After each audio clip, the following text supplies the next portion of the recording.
آپ کو آسانی سے مل سکتی ہیں، بلکہ اگر آپ نوٹ کرتے ہیں تو آپ جب اگر نوٹ کرتے جائیں تو آپ دیکھیں گے 10 مثالیں ہو سکتی ہیں. جب آپ آیت تھوڑا سا غور سے پڑھیں گے تو متعدد مثالیں آپ کو ملتی جائیں گی. نا کہاں پر رکے تھے؟ سورہ نبا کی آخری آیت پڑھنا. ما قدمت يداه. ہاں 1 منٹ پڑھیے، آخر کی 2 آیتیں پڑھ لیجیے، مکمل کرتے ہیں سورہ نبا کو انشاءاللہ.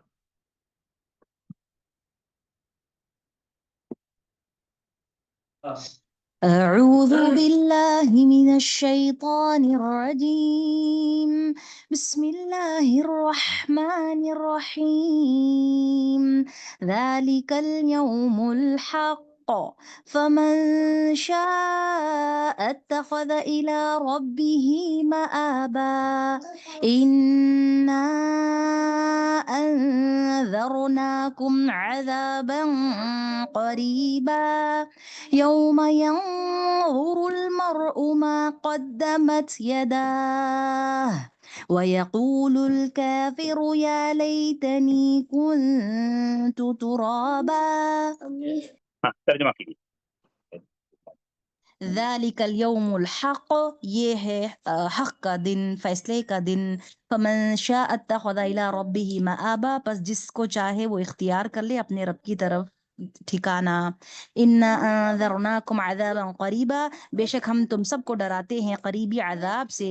یوم ينظر ڈراتے ہیں المرء، نہیں، یہ ڈراتے جب ترجمہ کرے تو ماضی کی رعایت نہیں ہو پاتی. ڈرا رہے. انذرنا ماضی ہے. اوکے، بے شک ہم نے تم کو ڈرایا ہاں برابر. قریبی عذاب سے. یوم ہاں ينظر المرء ما قدمت یداہ، جس دن ہر ایک دیکھے گا آدمی یا عورت جو کچھ اس نے آگے بھیجا ہوگا ان کے ہاتھوں نے. وَيَقُولُ الْكَافِرُ، اور کافر کہیں گے یا لیتنی كُنتُ تُرابا، اے کاش کہ میں مٹی ہو جاتا. شرح کہاں تک ہوئی تھی ساتھ میں؟ ما قدمت يداه. ما قدمت قدمت یدا. تو ما قدمت یدا میں بتایا گیا تو یہ کیا نام ہے، یہ حصر نہیں ہے. یہ اس طرح ہے کہ بکثرت انسان ہاتھوں سے ہی نیکیاں کرتا ہے یا اچھائیاں کرتا ہے، برائیاں کرتا ہے. کوئی بھی عمل ہاتھوں سے ہی کرتا ہے، ورنہ ہاتھوں کے علاوہ کسی دوسرے اعضاء سے کیا، جیسے پیر سے کوئی برائی کی، آنکھوں کے اشارے سے کوئی برائی کی یا اچھائی کی، یا دل سے کوئی برائی کی، وہ ساری چیزیں وہاں پر موجود پائے گا، اس کا جزا اور سزا اس کو ملے گی. کیونکہ بکثرت اعمال انسان کیسے اعمال دیتا ہے، انجام دیتا ہے؟ ہاتھوں سے. خیر اور شر. ہاں نہیں، ید سے، بدن کے کس اعضاء سے، کس پارٹ آف دا باڈی سے؟ ہاتھ سے. ہاتھ ہاتھوں سے. سے. وَيَقُولُ الْكَافِرُ، اور کافر کہے گا یا لیتنی، ہائے کاش، یا لیتنی کنت ترابا، میں مٹی ہوتا. لیتنی یہ جو اسلوب استعمال ہوتا ہے افسوس کے لیے، ہائے افسوس جسے بولتے اردو میں، یہ تعبیر استعمال ہے بکثرت قرآن میں. جیسے ندامت. دوست والی جو آیت ہے کہ فلاں کو دوست نہ بناتا، یا لیتنی لم اتخذ فلانا خلیلا. سورۃ الفرقان.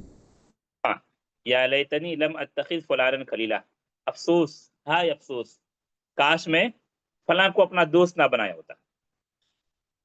لیتا افسوس کرنے کے معنی میں، جو حسرت و افسوس، پچھتاوا جس کو بولتے ہیں، ماضی کے کیے ہوئے کام پر، دنیا کے کیے ہوئے اس برائی پر، گناہ پر افسوس. یا لیتنی، کاش، افسوس، میں نہ بنایا ہوتا، فلاں کو اپنا دوست نہ بنایا ہوتا. ہائے کاش، افسوس، میں مٹی ہوتا تو بہتر ہوتا. یا لیتنی کنت ترابا، میں مٹی ہی ہوتا. ٹھیک ہے.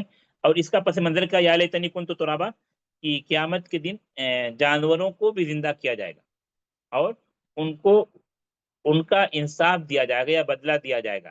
بلکہ حدیث کو جب سامنے ملاتے ہیں تو کیا ہے کہ اگر سینگ والی بکری نے یا سینگ والے جانور نے بے سینگ والے جانور کو مارا ہوگا تو دونوں کو زندہ کیا جائے گا اور ان کو ان کا حق دلایا جائے گا.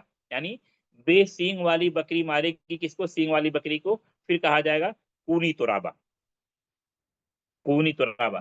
یہ منظر دیکھ کر کافر کہے گا یا لیتنی کنت ترابا، میں بھی مٹی ہوتا اور مجھے یہ سزا نہیں کہیں گے اردو میں، کیا کہیں گے؟ سزا، یہ جہنم کی سزا سے میں بچ جاتا.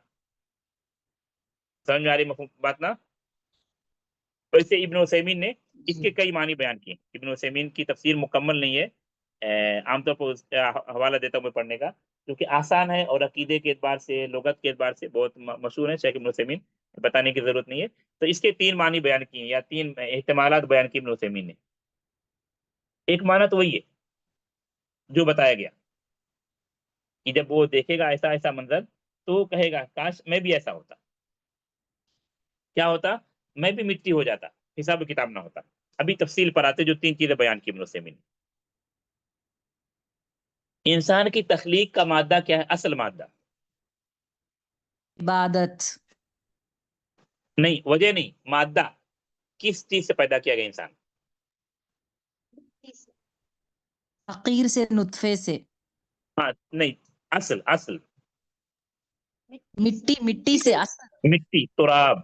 تو ابن عثیمین نے کہا یہ کہنا اس کا کہ کاش میں مٹی ہوتا، یعنی میں پیدا ہی نہ کیا گیا ہوتا. ایک معنی ابن عثیمین نے یہ بیان کیا کہ کاش میں مٹی ہی ہوتا، کنتو ترابا، میں مٹی ہی ہوتا، یعنی پیدا ہی نہ کیا گیا ہوتا. کیونکہ انسان کی تخلیق، انسان کی خلقت، انسان کی پیدائش کی اصل کیا ہے؟ مٹی. مٹی. تو یہاں پر کیا کہتے ہیں؟ کنتو ترابن ولم اخلق. کنتو ترابن، اور اس صورت میں کیا ہوگا؟ ولم اخلق. یہ بات ابن عثیمین نے کہی، یعنی میں مٹی ہی ہوتا، یعنی پیدا ہی نہ کیا گیا ہوتا، میرا وجود ہی نہ ہوا ہوتا. یہ پہلا معنی سمجھ میں آیا؟ جی شیخ. دوسرا معنی اس کو پہلے سمجھیے. انسان کی وفات کے بعد عموماً اس کو کیا کیا جاتا ہے؟ دفن کیا. دفن کیا جاتا ہے. کہاں پر؟ مٹی میں ملا دیے، قبر میں. قبر میں مٹی میں. قتل الانسان ما اکفرہ من ای شیء خلقہ من نطفۃ خلقہ فقدرہ ثم السبیل یسرہ ثم اماتہ. کیا بتایا اس کے بعد؟ فأقبرہ. فأقبرہ. قبر. موت کے بعد اس کو قبر میں سلا دیا. یہ تقدیری طور پر یعنی نظامی طور پر بھی ایسا ہوتا ہے، ہم ایسا کرتے ہیں، اور شرعی طور پر بھی یہ مطلوب ہے. یعنی کونی طور پر بھی ایسا ہوتا ہے، شرعی طور پر یہ مطلوب بھی ہے. انسان کی وفات کے بعد اس کو اپنے گھر میں نہیں رکھنا ہے، اس کو مٹی میں دفن کر دینا. تو ابھی کنتو ترابا کا مفہوم دیکھیے. کنتو ترابا کا مفہوم یہ ہے کہ میں مٹی میں ہی رہتا. مٹی میں یعنی فی القبر. کیونکہ قیامت سے پہلے اور موت کے بعد کہاں پر تھا وہ؟ قبر میں.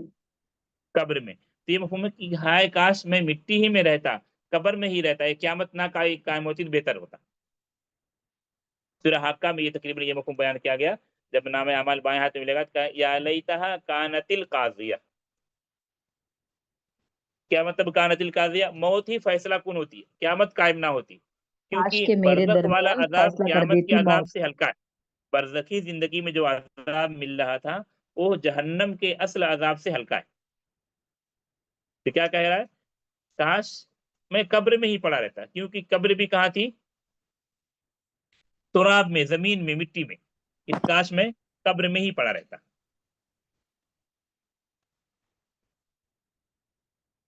اور تیسری بات وہی جو حیوانات کو، جانوروں کو جب وہ دیکھے گا کہ ان کو حساب کتاب کے بعد اللہ ان سے کہے گا کونی ترابا، پھر وہ مٹی ہو جائیں گے. تو یہ منظر دیکھ کر یہ بھی کہے گا کافر بھی، یا لیتنی کنت ترابا، میں بھی مٹی ہوتا.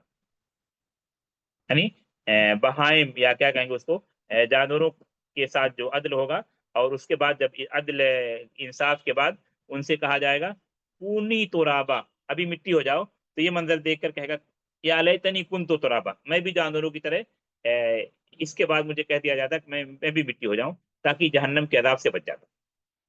ہاں ابھی اس میں کچھ پوچھنا تھا آپ پوچھ سکتے ہیں.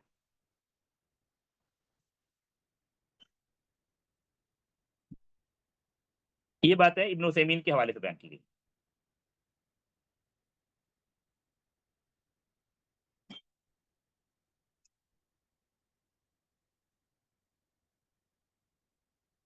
ہاں اس میں کوئی سوال کسی کا؟